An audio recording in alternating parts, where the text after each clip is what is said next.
Halo semuanya, nama saya Marisa. Saya akan melanjutkan modul untuk IT for Business. Di modul 3 ini, kita akan belajar mengenai how to align business with IT. Jadi, setelah kalian menonton video ini, kalian akan mengetahui bagaimana cara menghubungkan dan menggunakan teknologi ke dalam proses bisnis yang kalian buat.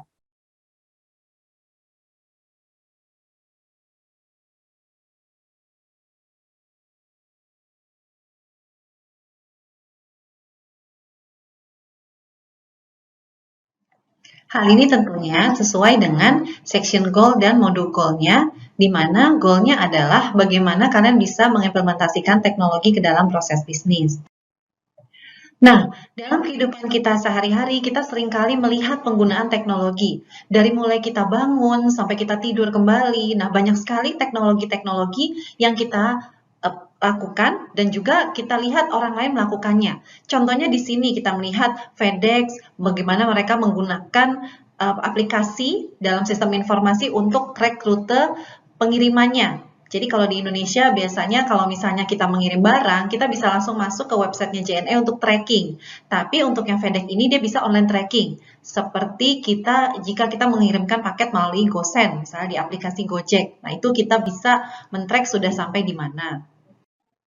Kemudian yang berikutnya lagi adalah penggunaan Volvo self parking. Nah, jadi di sini mobil itu bisa parkir sendiri dengan menggunakan aplikasi dari smartphone kita.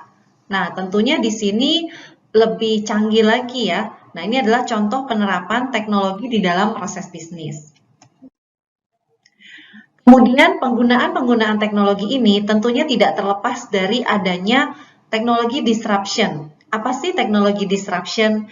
Nah, teknologi disruption ini adalah teknologi yang mempengaruhi proses yang selama ini kita lakukan sehari-hari.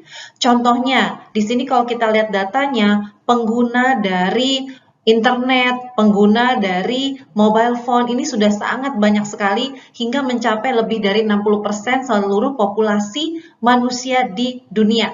Apalagi di Indonesia juga. Indonesia ini merupakan negara yang masuk ke 3 besar pengguna sosial media terbanyak di dunia. Jadi bisa dilihat bahwa setiap hari orang-orang menggunakan teknologi. Walaupun orang itu hanya mengupdate status di sosial media, itu juga teknologi. Jadi ketika kita bicara mengenai aplikasi dari teknologi ke dalam proses bisnis, otomatis dari teknologi ini kita harus memikirkan proses bisnis apa cocok dengan teknologi apa. Contoh, misalnya kita menjalankan rumah makan. Nah, kira-kira teknologi apa sih yang cocok untuk di rumah makan? Kemudian kita berpikir, oh iya ya, zaman sekarang orang-orang itu lebih suka food delivery. Ya udah, kita bukalah layanan food delivery, kerjasama masuk sebagai merchant dari GoFood contohnya.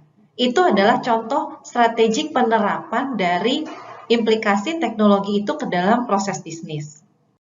Nah, kemudian kalau kita lihat populasi internet ini, kita lihat jam penggunaannya pun satu hari itu banyak sekali. Ada orang yang bisa menggunakan internet itu bisa 2 jam per hari, bisa sampai di sini dari user sampai 6 hour, itu berarti kan 6 jam per hari. Nah, ini banyak sekali. Karena internet itu bukan hanya digunakan di tempat kerja saja, tapi ketika di luar pekerjaan. Menyambung tadi yang rumah makan, pelayan-pelayan yang menerima order juga bisa menggunakan teknologi. Misalnya dia menggunakan tablet untuk menerima pesanan dan langsung connect ke sistem back-end-nya mereka. Jadi si waiter itu langsung tahu dan langsung membuat pesanan sesuai dengan yang customer minta. Sehingga semuanya terjadi lebih cepat. Nah, teknologi disruption ini juga berpengaruh terhadap device yang digunakan. Jika tadi saya membicarakan tentang tablet, kita juga punya laptop, kita juga punya smartphone, dan gadget-gadget lain yang mungkin seperti smartwatch itu juga sudah mulai digunakan. Jadi penerapan teknologi di dalam proses bisnis ini bisa sangat luas. Ya. Nah, sekarang kita melihat IT versus IS. Nah, sebelum kita mengimplementasikan teknologi ke dalam proses bisnis, kita juga harus tahu bedanya si IT dengan IS ini apa sih? Nah, kalau kita bicara IS ini yang di sebelah kiri di sini ya, ini adalah berfokus kepada cara prosedur pembuatan dari pengaplikasian teknologi ke dalam sistemnya. Sementara untuk computer science, dia akan lebih berfokus kepada sistem aplikasi yang digunakan. Jadi kalau kita lihat di sini flow-nya, misalnya mesin ATM, programnya seperti apa sih? Nah, di situ adalah ilmu dari computer science atau berinteraksi dengan teknologi informasi. IT-nya di situ, teknologinya. Tetapi ketika dari IT ini masuk ke dalam IS, kita harus tahu, oh, mesin ATM ini akan cocok untuk digunakan ketika kita dalam suatu proses bisnis. Nah, fitur-fitur dari mesin ATM ini, misalnya pelaku bisnis ingin melakukan transfer, pelaku bisnis ingin melakukan pengambilan uang, cash dari ATM. Nah, itu berguna untuk proses bisnis apa aja. Nah, di sini adalah sistem informasi. Dengan demikian, information system itu adalah kombinasi. Di sini assembly, maksudnya bukan cuma mengkombinasikan dari berbagai macam hardware, software, dan segala macam, tapi merakit dan memproduksi informasi yang bisa diberikan kepada orang banyak. Sedangkan information technology adalah teknologinya. Nah, contoh dari penerapan sistem informasi di dalam perdagangan, tentunya terlepas dari teknologinya, banyak digunakan untuk e-commerce. Bagi teman-teman yang belum tahu e-commerce itu apa sih? E-commerce itu adalah proses jual beli barang ataupun jasa yang dilakukan dengan menggunakan internet. Sehingga kalau kita lihat di sini, online bisnis itu banyak sekali. Dari mulai aplikasi yang kita pakai di smartphone kita mau pergi kemana-mana, kita menggunakan Gojek, atau kita mau membeli barang menggunakan Tokopedia, Bukalapak, Shopee, dan lain-lain. Nah, ini adalah contoh penerapan e-commerce dalam kehidupan kita sehari-hari. Nah, ini juga termasuk bagaimana kita mengalign teknologi e-commerce ini ke dalam bisnis kita. Toko kita yang tadinya hanya toko kelontong mungkin yang hanya menjual perlengkapan sehari-hari dan tidak berpikir bahwa si toko kelontong ini akan go online, tapi karena pandemic situation, kita jadi berpikir, oke, bagaimana cara saya meningkatkan penjualan supaya saya bisa survive di era pandemi? Akhirnya mereka berpikir, oke, saya jadi merchant di Tokopedia aja. Contohnya seperti itu. Nah, itu adalah penerapan dari IT di dalam proses bisnis. Nah, kalau kita lihat penerapannya di dalam satu organisasi yang besar itu seperti apa? Jika kita lihat di gambar ini, ada interaksi antara customer, supplier, dan juga dari si company sendiri, atau kita sebut organization. Kenapa kita nggak sebut company? Karena sektornya banyak. Belum tentu semuanya dinamakan perusahaan. Ada juga sektor yang universitas misalnya.